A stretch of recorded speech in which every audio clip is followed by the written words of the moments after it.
Two different ways I like to use. Either your target audience is yourself 5 years in the past, or your target audience, you can look at who your clients are. If you have clients right now, you want to look at top 3 clients. What commonalities do they have? And start to build. You're tuned in to the Event Gems podcast, the podcast where coaches, consultants, and speakers learn how to produce transformational and profitable events. I'm your host, Natasha Wright, Chief Experience Curator at the Diamond Butterfly. Join me and other industry experts as we teach you how to maximize the power of your next brand building event. Time to drop those gems. Let's fly. Hey Trailblazers, welcome to another episode of Event Gems. I am excited to bring you the digital marketing maven herself, Janelle Jones, to the show. While on a business retreat in Bali, Janelle strategized with strangers to create Hustling Hotties, a platform dedicated to finding side hustle solutions for single moms. The platform helps to navigate life, sets single moms up not to settle for less, show them how to travel the world, and prepare them to go from breakdown to breakthrough. Once she made $10,000 in 14 days, she felt compelled to extend her efforts to entrepreneurs. Janelle holds a master's in digital marketing and has successfully helped entrepreneurs through her agency, Janelle and Co., for marketing strategy and consulting. So without further ado, let's welcome Janelle to the Event Gems podcast. Hey, Janelle. Hi, how are you? Thank you for having me. Absolutely. I am loving the whole made 10K in 14 days. That is pretty impressive. And we're definitely going to dive a little bit deeper into that. But before we get into the conversation about digital marketing, events, and all that good stuff and traveling, I'm sure that we're going to have a conversation about that. We're going to go ahead and play our Insight Gems. So, Janelle, are you ready? I'm ready. Okay, let's go. So, would you rather test the waters or dive in the deep end? Test the waters. Laundry or dishes? Neither. Me too. You got to choose one. Okay, dishes, because I'm loading them in the dishwasher. Perfect. Plans or surprises? Surprises. Pause or rewind time? Oh, rewind time. Logic or emotion? Logic. Smartest person in the world or richest person in the world? Smartest person in the world. Ooh, I love it. I love it. I love it. All right. So I hope you guys learned some information about Janelle. And so now we're going to jump right into the conversation. Janelle, please tell us a little bit about yourself and your business and the services that you offer. Thank you so much. I'm Janelle Jones. I'm a digital marketing strategist. So I help change makers to bring their brand online, to monetize it, and help it to scale. I love to travel, as she mentioned, and I am a mother of 2 children who I homeschool, and we world school, go around the world, living our best lives. And that's what I help my clients with, to use their business to live their best life. Oh, I love that. You homeschool and world school them. Yeah. When we're home, we're homeschool. When we're out, we're world schooling. Right. So I know in your bio, I read that you traveled to like 13 different countries, and behind the scenes, we were talking about how you did that within 2 years. Like, what prompted you to even go on that journey? Yeah, a bad relationship, of course. That's how things always are. I was about to say. Yeah, it was toxic. So I had to get out of Dodge, and I booked a trip first to Jamaica. My grandmother lived in Jamaica at the time, and I went to Jamaica, realized that I loved seeing other countries, got on another flight to Guatemala, and then a friend of mine said, look, they're having a retreat in Bali. Let's go over to Bali. Got on a flight and headed to Bali, and it just kept going. I just kept meeting people, going to different places, and it was just basically a world trip. It was amazing. Wow, that's pretty cool. So is your background Jamaican or? Yeah. Oh, okay. All right. So yeah, I'm Jamaican too. Yes, my parents are British. My grandparents are Jamaican. Oh, nice, nice. Okay, I love that commonality. So now we're gonna dive into the whole like marketing thing. So I love that you have this traveling experience because I think that some of the things that you've probably experienced during travel has definitely supported you with your business and being able to be visible and to market, right? But I know that for a lot of business owners, this is probably something that they struggle with. How do I get out there? How do I be more visible? Just in terms of the work that you've done with your clients, what are some of the challenges that you see for people really showing up online and really standing in their authentic truth and being more visible? Consistency. Nobody really is consistent. And that doesn't mean that you have to post 5 times a day on social media. That doesn't mean you have to do any type of marketing multiple times a day. Doing it once a day or once a week, even, is going to be enough. Just being consistent in your marketing, getting it done, scheduling things out is going to be so helpful for you. But just showing that you're there and showing what you're offering to people. Yeah, I love that. That's one of the things that I'm working on in 2023. Matter of fact, so I typically do a word of the year. Mhm. And my word of the year, what I felt intuitively last year was be, like just be, right? Just Mhm. really be myself and tap into who that is energetically, right? Mhm. And then as I get into January, and I haven't, and usually I post it through my email list or I post it on social media. The thing that kept coming up for me was consistency, was Mhm. being consistent, right? Mhm. And so to your point, I think it's so important. And that's one of the things I want to do with the podcast. I was like, all right, I've had this podcast since 2019. You guys who have been listening to this podcast, who are longtime listeners, thank you so much for being here and dealing with, what sometimes could be my inconsistency. But for season 3, I really wanted to ensure that I was more consistent. And so what that meant was I had to put things in place in order for me to be more consistent, such Mhm. as batch creating episodes, such as choosing specific days that I was going to be recording these episodes, and then kind of having like a process to really streamline everything so that I can get the episodes out when the episodes are supposed to be out, right? Yeah. So that's really my goal. I love what you said. It's like it doesn't have to be multiple times per day that you're posting in order for you to be consistent, but you have to do what works best for you, and you got to figure out, in the same way that I had to figure out what works best for me with the podcast, you got to figure out what works best for you in digital marketing. But what are some things that people can set up and put in place in order for them to be even more consistent? Well, even like what you All over said, the place. systems, creating a schedule. So I have a very detailed schedule. My kids are sleeping at this time. I'm working on this at this time, very consistently. Also, hiring help. Okay, so people are like, oh, I don't have money to hire help, but you can get an intern, you can barter with somebody. There are so many ways for you to get help. You can use sites like Fiverr or Upwork where it's very inexpensive to be able to hire people. And that's going to be able to give you a consistent, somebody's helping you, that's going to give you accountability and consistency. Yeah, for sure. And the thing too is, I think like once you get into that place of consistency, then it really builds that momentum for you to keep going, and you kind of get that confidence and you feel like, all right, well, I've refined my process and I kind of know now like what type of content feels best for me or works best for me and what might work for my ideal audience or target demographic, right? But before we get there, sometimes we might be held up by who our target demographic is. We might not even be sure of who that person is. Maybe initially when you're putting out content, you just putting out content for content's sake.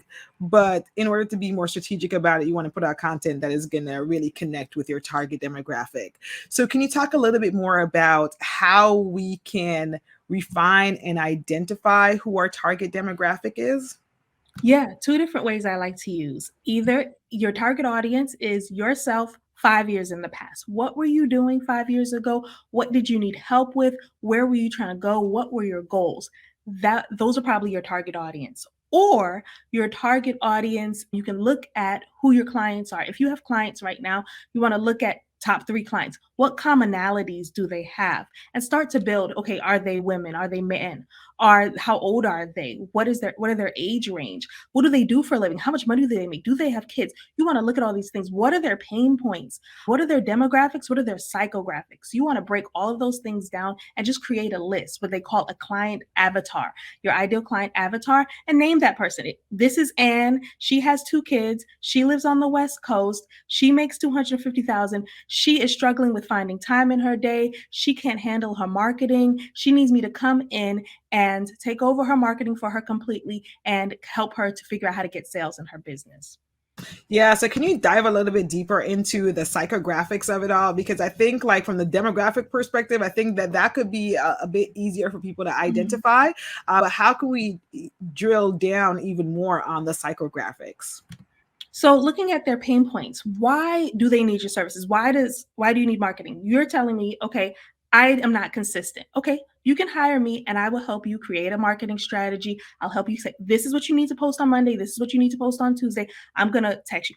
Did you post today? Did you create the content? Did you get it scheduled? Okay, that was one of your pain points. Then you're saying, okay, I don't know what to post. That's a pain point that I can help you with. I can help you with content creation. So figuring out what your client's pain points are. If you're selling shoes, I create custom shoes. Okay, does your client like bedazzled custom shoes? Do they need lace up? Do they need Velcro? What are your client's pain points? Why do they need your services or products? Oh, that's really, really good. It's really drilling down on what it is that you offer, and really what I hear is, how can you make their lives easier? how, Exactly. how can you really support them on that journey to where they need to be so that it becomes a smoother and an easier process? And so when we think about events, sometimes those ideal clients or the target demographic that you might have for your business isn't necessarily the same person that you're going to be targeting for your event. So can you talk about, like, for example, I just told you behind the scenes that I did an event for an entirely new brand, but it could have also been I was doing an event specifically to the audience that I have, but niching it down to that specific group within my overall target demographic. So how do people go ahead and think about or refine the process of who needs to be in the room when they're thinking about hosting an event? Okay, so what are you planning on selling? So I work backwards. What are you planning on offering them? What ahas, what takeaways are they going to get from coming to your event? Then work backwards. The people that need this service have these pain points. And then you'll figure out, okay, these are who I need to have come to my event because they need to get this solution that I'm going to be offering at my event. Okay, that definitely makes sense for sure. So it's working backwards. Like, what is it that you have to offer? So if that is a program or a membership or a service, thinking about who the specific demographic for that offer is that you have, and then work backwards, right? Like, how can I support them? So then that means that you're going to be using language and promises that your event is going to solve within your marketing collateral, correct? Exactly. Yes, very much so. Okay. Okay. I love that. I love that. So work from the end, or work with the end in mind, right? Yeah.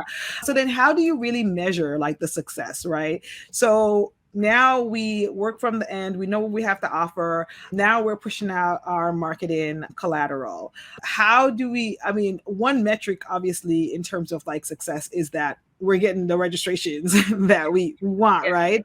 Mhm. But what are some other ways along the way? Because truthfully, a lot of times people wait till the last minute to register for events. Mhm. So everything that you might be doing up front might not necessarily feel like it's yielding the results.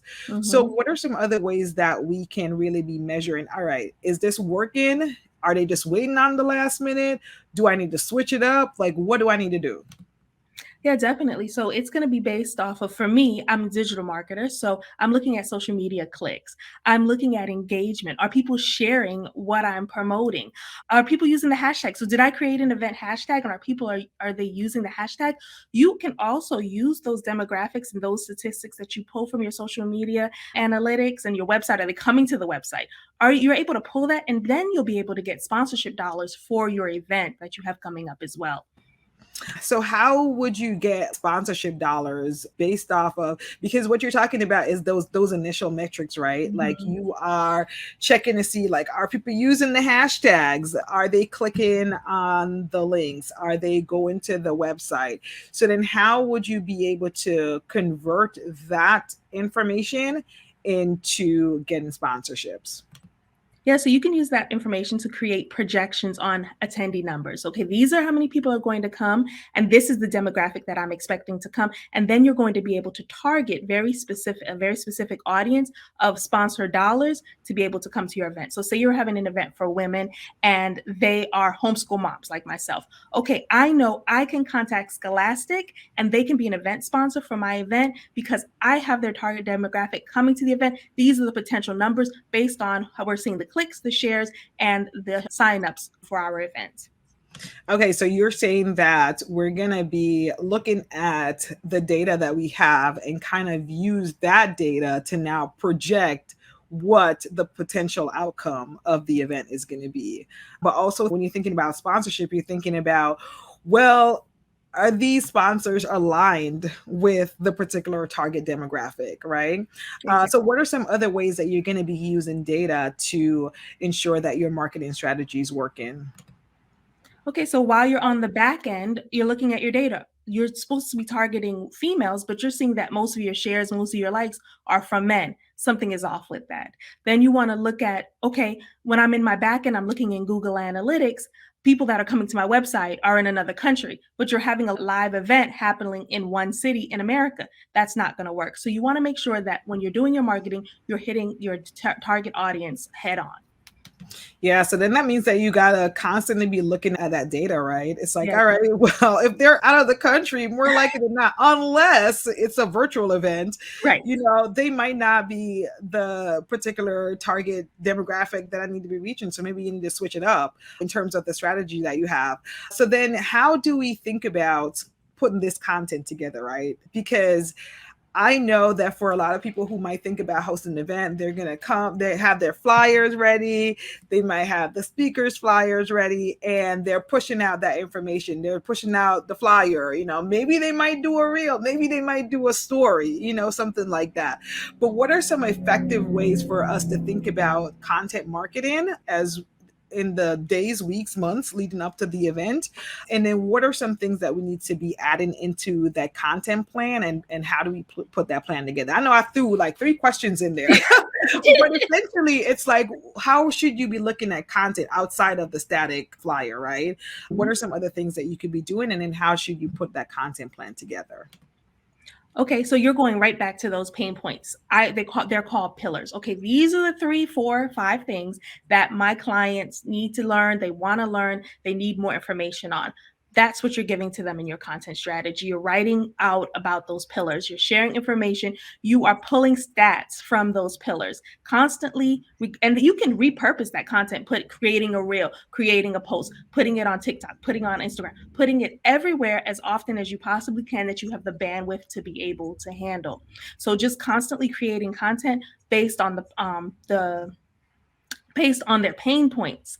Sorry about that, I got a little tongue twisted. Yes, based on their pain points, you want to create the content for them and then constantly send it out to them.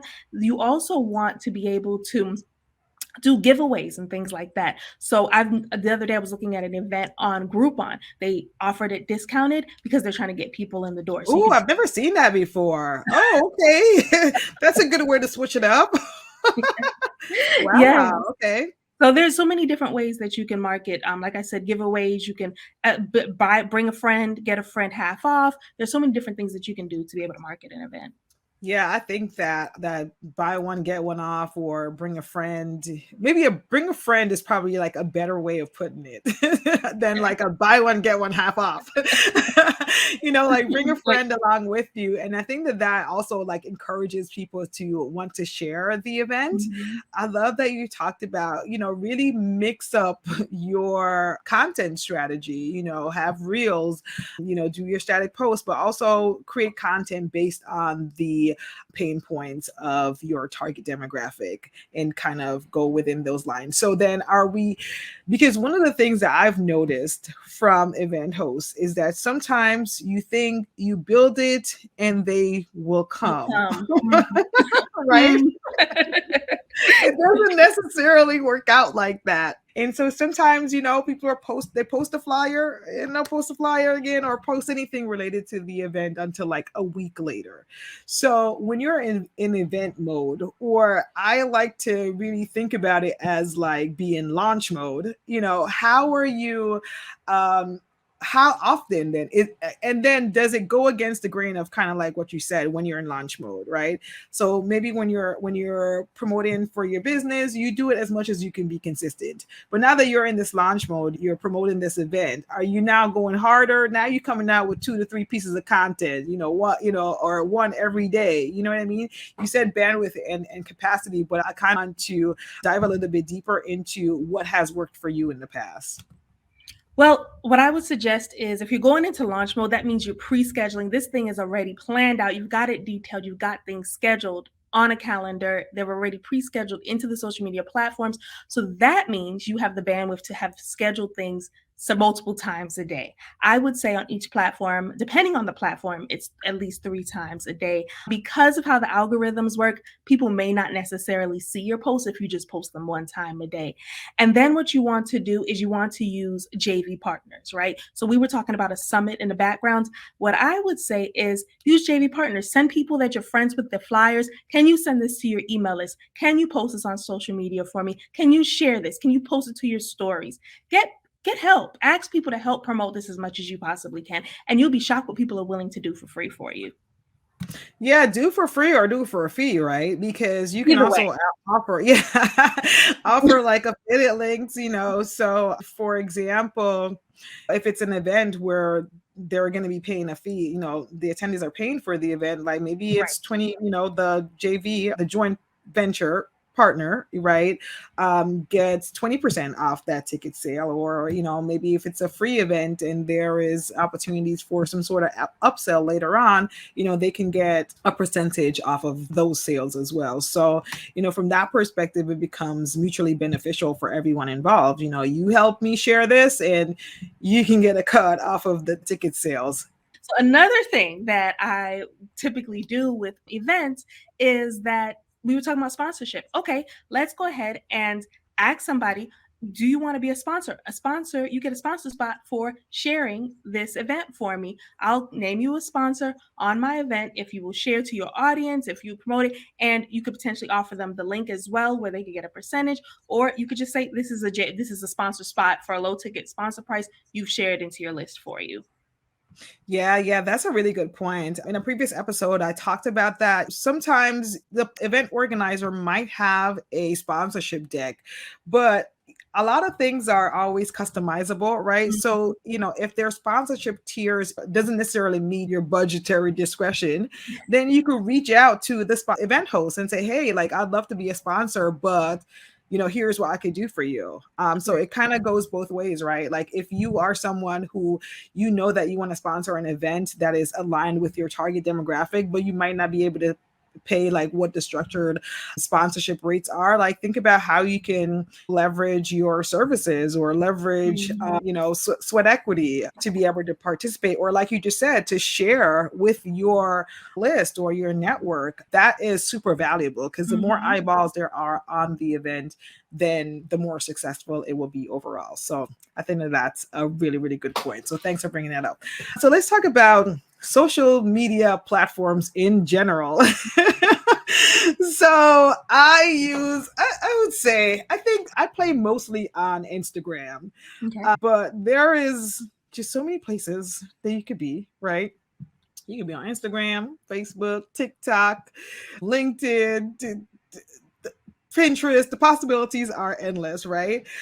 So let's talk about how do we really narrow down on the platform of choice for us? Because a lot of times I'll hear people say, all right, well, choose the platform where your ideal audience is. But what if I don't know where my ideal audience is. I'm just kind of like throwing things at the wall. Like, how do you really hone in on what platform works best for you? And then how do you really leverage those platforms to increase your brand awareness? So I would say I agree. Go where your clients are, but you want to go where you enjoy being. I don't necessarily Oh, enjoy that's being. good. I so agree with you on that one. I love Yes. that in my soul. I'm not a big fan of TikTok. I know I need to be on it because Right. people are on it. They're making a lot of money on there, influencer stuff. But I love Facebook. So I love talking mess, smack all day on Facebook, in Facebook groups. I get a lot of followers. I get a lot of money off of Facebook groups. I enjoy it a whole lot. And I get clients off of it. I haven't got a single client off of TikTok. I have a big following on Instagram. I have not got a single client off of Instagram. It's mostly for fun for me. So you want to go where the money is. Wherever you feel comfortable, that's where you're going to be able to generate money coming in. And use the platforms, be consistent on it, like I said before, and post on a regular basis. Get to really know the platform intimately. I use Facebook so much that I am a part of a Facebook group that is run by Facebook. So I have a direct contact. Ooh. Yes, I have a direct contact to Facebook. We get free Facebook ads money. We get special offers. We get swag just because I use that platform so much. So Wait, so is that really special invite only or something? Like, how does that work? follow. I'm like, I'm trying to get in a club. But yeah, I use it so much that I'm a part of this society of Facebook users. So it's the same thing for TikTok. TikTok has a platform. They have a TikTok University now. There's things specialized for each platform. So figure out which one you love and build your audience there. Yeah, because what I hear you saying is, listen, your people are everywhere, right? They're not just siloed to the one particular platform or two particular platforms, because for the most part, we kind of, navigate and graduate on, all these and cross-pollinate on these different platforms. So it's just a matter of like, and I love that. I feel like that will free somebody right now. Somebody about to be free. Go where you actually have the most fun, or the platform that you understand the best, how to really leverage that particular platform to connect with your audience. And I think I'd like to go a little bit deeper into the Facebook groups, because I'm in Facebook groups, but I don't think I'm necessarily leveraging the access or the potential brand building or business building that Facebook groups might be able to offer. So what are some of the strategies that you're using? Well, I'll share some of my strategies and also strategies that I've seen that have been working. So Okay. I saw a young lady who she was posting in the Facebook group, hey, I need a service. So everybody's like, I can offer you that service. I can offer you that service. But there was a group of ladies that had got together and created what I'll call a conglomerate of their services. And so 10 different people said, Susan is the person to be able to hire for this. And of course, she went with Susan because she got 10 referrals, but they were all friends with each other. Ooh, that's good. That's like the social proof. Okay, that's good. Yes. So then the other day, I got a client. She jumped in my inbox. She said, I need a business coach. And so we got on the call and we're talking. I said, where did you get my information from? And she said, we're in this group together. And I said, oh, okay. And she said, your name just popped up all the time as the business coach to hire. So somebody went in there and just was like, anytime anybody needs a coach, they just type my name and say, hey, I refer this person. So, hey, there's another client. Then with the other strategy that I love to use is when somebody asks a question and I know the answer for it. I will write out a long paragraph and explain everything in detail, put links in there and everything. I get so many clients when I do that. And it may not be the person that asked the question because they may not have the funds to pay because they're trying to do it themselves. But somebody else is jumping in my inbox like, I saw you answer that question. I need you to just do it for me.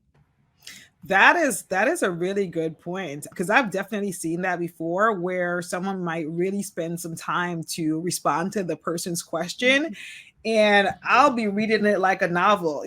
For someone, they might be like, man, this is such a long response. But if you're really interested in knowing the answer, or, getting a better gauge on whatever that particular topic is, like, you're going to read it. You know what I mean? And it's human nature. And it's like a natural process where you're like, all right, this person shares some good stuff. Let me go over Mhm. here and check out their profile, or maybe Mhm. follow them. So I think that that is so good. It's really tapping into the psychology, right, of how people consume content, consume information, but like what are some things that they're going to naturally do as a result of you sharing good information. So these groups that you're in, is it groups that you're thinking that your target demographic is in? Is it industry specific? Like, how do we go about navigating that space and thinking about which groups we might want to go into? So I wouldn't go into a group. If you're a virtual assistant, I wouldn't say go into a virtual assistant group because that's where all the virtual assistants are. You're not going to get clients out of there. You want to go Mm-hmm. into a group that is specific. Okay, I want to be in the real estate industry as a virtual assistant. Then you want to be in a group that is for real estate agents. Act like you're a real estate agent, go in the group and just read what the posts are. And then somebody will say eventually, I need an assistant. Then you apply. You email them, hey, I can help you with that. There's going to be conversations where people need additional help. They need social media help. As a real estate agent, no real estate agent wants to do social media. You are a social media virtual assistant. You're going to get so many clients by joining that real estate group. I love it. I love it. Go where your people are. Go where your people are. I mean, essentially, it's like this gathering spot. It's we're talking about target demographic at the top of this conversation, but with this strategy, it's basically being very laser focused and going exactly where the people that you want to connect with are. So I love, love, love these tips. And thank you so much, Janelle, for being with me here today on Event Gems. Before we close out, I want to know what's one last gem that you'd like to leave people with. It could be something that we haven't discussed today or something that is action oriented that you want to leave them with.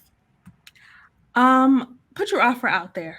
Go, you have created something and you're holding back on it, whatever that may be. Somebody is looking for what you have to offer and you're losing out on a lot of money, a lot of time because you haven't put that offer out there. Go ahead and put it out there and be consistent with sharing it and see what happens.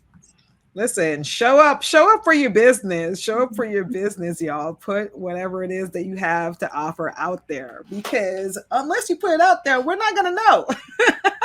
And we can't hire you and we can't buy from you. So super, super great tips. Thank you so much for being here. If you guys like this conversation or any of the other episodes, please like, share, and subscribe to the Event Gems podcast. Thank you again, Janelle, for being here. And until next time, guys, I hope you caught those gems. Now, let's fly.